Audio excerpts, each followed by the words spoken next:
राहुल गांधी के खिलाफ Nazi gang की नापाक हरकत के बारे में आप क्या कहना चाहेंगे?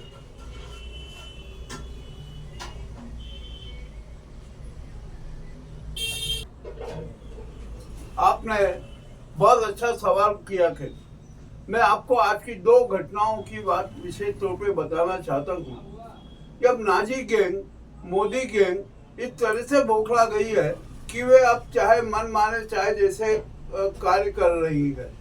हाल ही में अभी मुझे सूचना मिली है कि राहुल गांधी के खिलाफ धारा 302 और धारा 399 में शिकायत की गई थी और पुलिस ने राहुल गांधी पर प्रकरण भी दर्ज कर लिया। अब पुलिस किसी भी समय राहुल गांधी को गिरफ्तार कर सकती है और इन धाराओं में एक जो सजा का प्रावधान है, एक सजा में तो फांसी हो सकती है और एक में आजीवन कारावास की। अब मजेदार बात यह है कि यहाँ पर सवाल उठता है कि राहुल गांधी ने किसकी हत्या की, कौन से परिवार के आदमी की हत्या की, क्या उस आदमी का पोस्टमार्टम हुआ, उसकी पोस्टमार्टम रिपोर्ट क्या है। और दूसरा जो आरोप लगाया गया है कि हत्या का प्रयास किया गया। अरे भैया, ये तो बता दो कि राहुल गांधी ने कौन से आदमी की हत्या का प्रयास किया, क्या उसके परिवार ने किसी प्रकार की शिकायत की।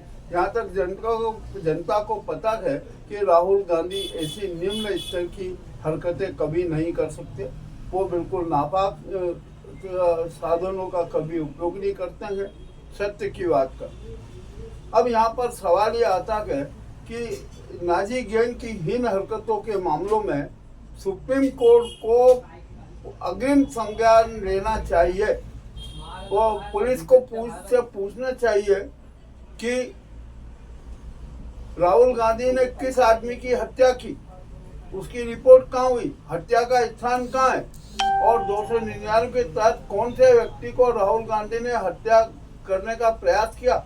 इस सब बातों का संज्ञान सुप्रीम कोर्ट को लेना ही चाहिए अनिवार्य रूप से। किंतु ऐसा लगता है कि सीजेआई चंद्रचूड़ इस मामले में शायद मौन रह सकते हैं।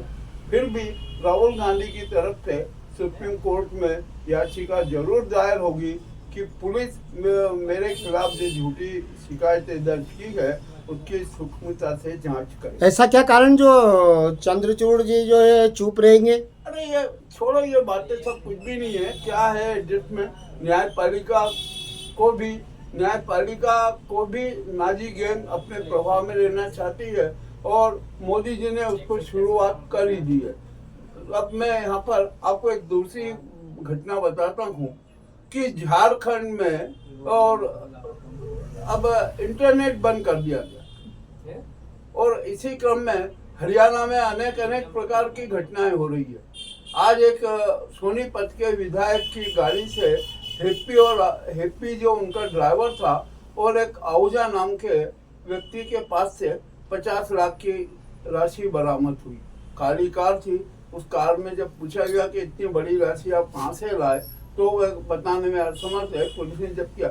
इसके 3 घटनाएं और हुई है जिनमें 2-2 करोड़ 1.5 करोड़ रुपए नकद जब्त किए गए हैं। अरे ये मामला बड़ा अजीब सा चल रहा है। हो क्या रहा है आखिरकार? ये काला धन इतना कहाँ से आ रहा है, कौन जो दे रहा है? इस मामले में भी अब सुप्रीम कोर्ट को संज्ञान लेना चाहिए कि ये काला धन, ये इतनी बड़ी राशि कहाँ से आई, किसने दी और इसका क्या परिणाम होगा।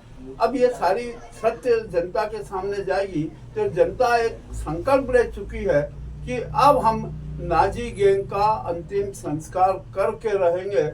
अब मोदी, अमित शाह और अन्य नाजी गैंग के अन्य सदस्यों को जनता कभी माफ नहीं करेगी। अब ये उनका अंतिम समय आ गया है और ऐसा लग रहा है कि अब जनता ही बोलेगी कि नाजी गैंग राम नाम सत्य। आपका नाम? केसी यादव। ठीक।